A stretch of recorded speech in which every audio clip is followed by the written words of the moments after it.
on which one of you." He drew his lips tight, displaying those same teeth, wondering for one startled moment if he should take the rover's query literally. "Visitor! Visitor!" more than one voice called. One of the crew took a step or two forward. Like Torgol, he was tall and heavy, his overlong arms well muscled.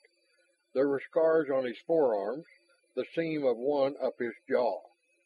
He looked what he was, a very tough fighting man, one who was judged so by peers as seasoned and dangerous.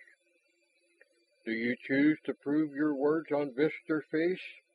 Again the officer had a formal note in his question, as if this was all part of some ceremony. "If he meets me as he stands, no other weapons," Ross flashed back. Now he had another reaction from them. There were some jeers, a sprinkling of threats as to Vistar's intentions.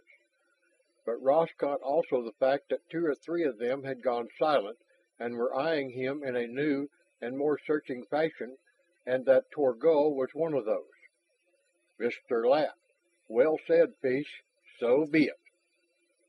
Torgol's hand came out palm up, facing Ross. In its hollow was a small object the Terran could not see clearly. A new weapon? Only the officer made no move to touch it to Ross. The hand merely moved in a series of waves in mid-air, then the rover spoke. "He carries no unlawful magic."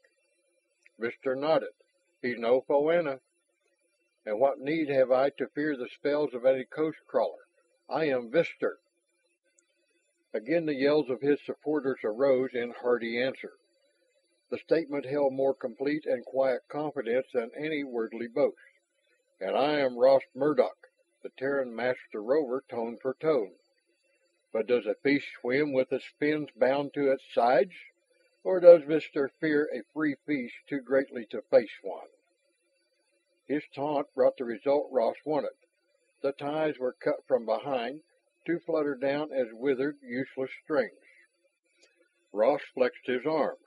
Tight as those thongs had been, they had not constricted circulation, and he was ready to meet Vistar. The Terran did not doubt that the rover champion was a formidable fighter, but he had not had the advantage of going through one of the agent training courses. Every trick of unarmed fighting known on his own world had been pounded into Ross long ago. His hands and feet could be as deadly weapons as any crook-bladed sword or gun, provided he could get close enough to use them properly. Vistar stripped off his weapon belt, put to one side his helmet, showing that under it his hair was plaited into a braid coiled about the crown of his head to provide what must be an extra padding for that strangely narrowed helm. Then he peeled off his armor, peeled it literally indeed, catching the lower edge of the scaled covering with his hands and pulling it up and over his head and shoulders as one might skin off a knitted garment. Now he stood facing Ross, wearing little more than the Terran swimming trunks. Ross had dropped his belt and gill pack. He moved into the circle the crew had made. From above came a strong light, centering from a point on the main mast and giving him good sight of his opponent. Vistar was being urged to make a quick end of the reckless challenger, his supporters shouting directions and encouragement. But if the rover had confidence, he also possessed the more intelligent and valuable trait of caution in the face of the unknown. He outweighed, apparently outmatched Ross, but he did not rush in rashly as his backers wished him to. They circled, Ross studying every move of the rover's muscles, every slight fraction of change in the other's balance. There would be something to telegraph an attack from the other, for he intended to fight purely in defense. The charge came at last as the crew grew impatient and yelled their impatience to see the prisoner taught a lesson. But Ross did not believe it was that which sent Vistar at him. The Alvacakian simply thought he knew the best way to take the Terran. Ross ducked so that a hammer blow merely grazed him, but the Terran's stiffened hand swept sideways in a judo chop.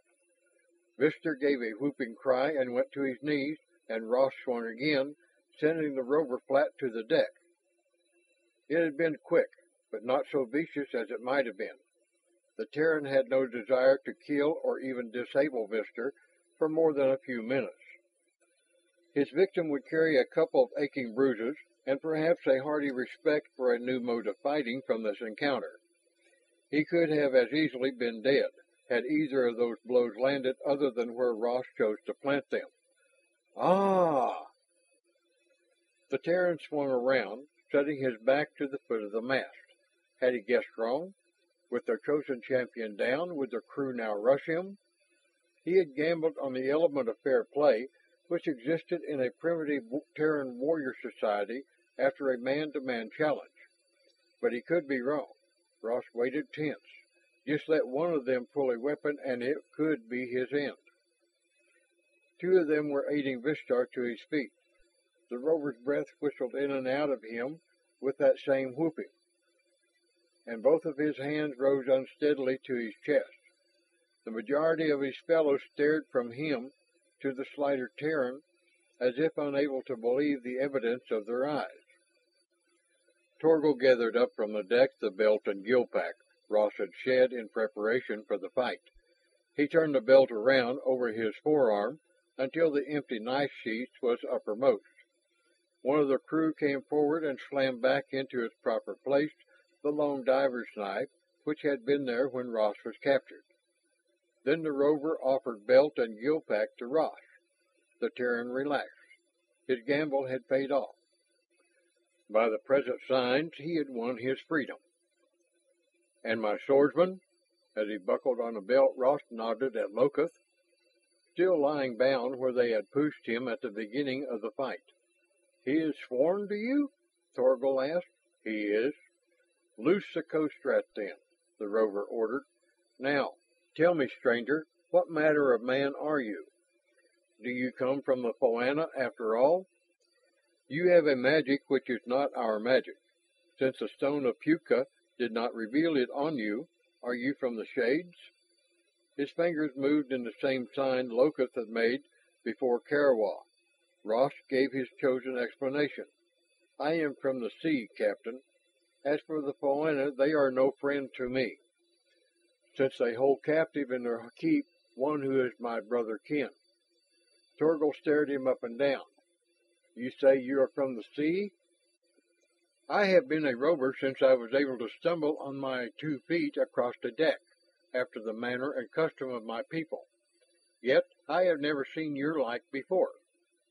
Perhaps your coming means ill to me and mine, but by the law of battle, you have won your freedom on this ship. I swear to you, however, stranger, that if ill comes from you, then the law will not hold, and you shall match your magic against the strength of Puka. That you shall discover is another thing altogether. I will swear any oath you desire of me, Captain, that I have no will towards you and yours. There is only one wish I hold, to bring him who I seek out from the Fiona hold before they make him witch's meat. That will be a task worthy of any magic you may be able to summon, stranger. We have tasted this night of the power of the sea gate. Through it we went in under the will of Puka. We were as weeds whirled about on the waves. Who enters that gate must have more force than any we now know.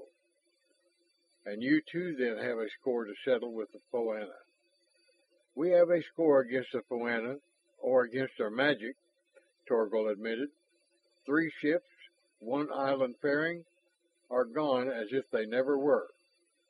And those who went with them are of our fleet clan. There is a work of the shadows stretching dark and heavy across the sea, new come into these waters. But there remains nothing we can do this night.